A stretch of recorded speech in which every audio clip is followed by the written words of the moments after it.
নমস্কার বন্ধুরা, মিনুর রান্নাঘরে আপনাদের স্বাগত। চলে এলাম নতুন একটা ভিডিও নিয়ে। আজকে আমি রান্না করব মাছের মাথা দিয়ে মুড়ি ঘন্ট। তার জন্য আমি কিছুটা মশলা ভেজে নিচ্ছি। প্রথমে একটা শুকনো লঙ্কা, তেজপাতা দিলাম আর দিচ্ছি 1 চামচ জিরে। এছাড়া দিয়ে দেবো কিছুটা গরম মশলা। এখানে 4টে মতো এলাচ আছে, লবঙ্গ আর দারচিনি। মশলাটাই প্রথমে ভেজে নিচ্ছি, তারপরে রান্নাটা শুরু করব। মশলা ভাজা হয়ে গেছে, এবার কাতলা মাছে দিয়ে দেবো সামান্য পরিমাণ নুন আর দিয়ে দিচ্ছি পরিমাণ মতো হলুদ। কড়া বসিয়েছি, কড়া গরম হয়ে গেছে কড়াই। এবার এর মধ্যে তেল দিয়ে দিচ্ছি। এবার দিয়ে দিচ্ছি মাছের মাথা।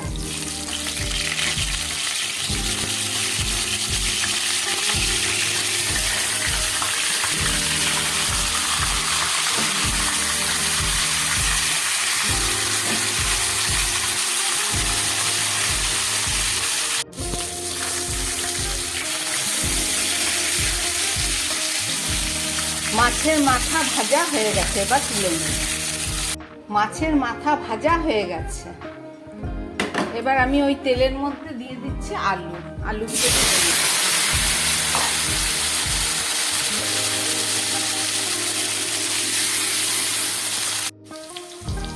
আলু ভাজায় দিয়ে দিচ্ছি নুন আর দিয়ে দিচ্ছি সামান্য হলুদ।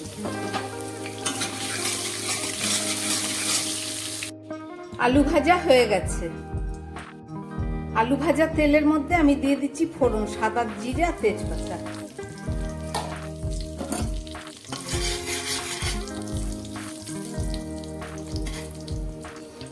এবার দিয়ে দিচ্ছি পেঁয়াজ আর দিয়ে দিচ্ছি টমেটো। পেঁয়াজটা ভাজা হয়ে এসছে, এবার এর মধ্যে আমি দিয়ে দিচ্ছি কিছুটা থেতো করা রসুন আর দিয়ে দিচ্ছি 1 চামচ আদা বাটা আর দিয়ে দিচ্ছি 3-4টে কাঁচা লঙ্কা।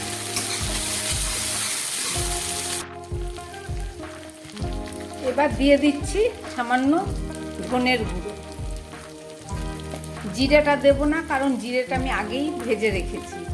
এছাড়া দিচ্ছি লঙ্কার গুঁড়ো আর দিয়ে দিচ্ছি হলুদ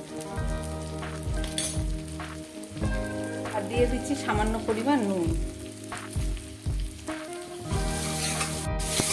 মশলা ভাজা হয়ে গেছে, এবার আমি এর মধ্যে ভিজিয়ে রাখা দেব গোবিন্দভোগ চালটা দিয়ে দিলাম।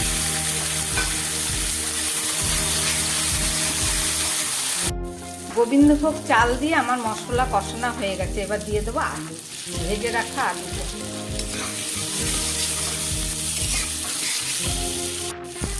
এবার দিয়ে দিচ্ছি জল।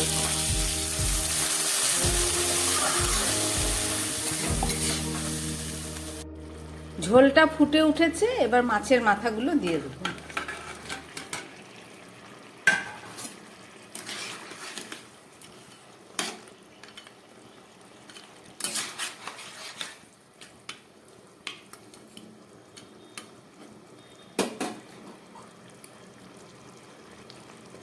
আর দিয়ে দিচ্ছি এই যে ভাজা মশলা যেটা করে রেখেছিলাম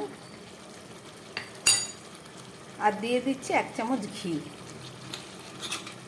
সব কিছু দেয়া হয়ে গেল, এবার আমি ঢাকা দিয়ে দিচ্ছি। 5-6 মিনিট রান্নার পরে ঢাকাটা খুলে দিচ্ছি। এবারে দিয়ে দেবো এর মধ্যে এই যে ভাজা করা মটরশুঁটি।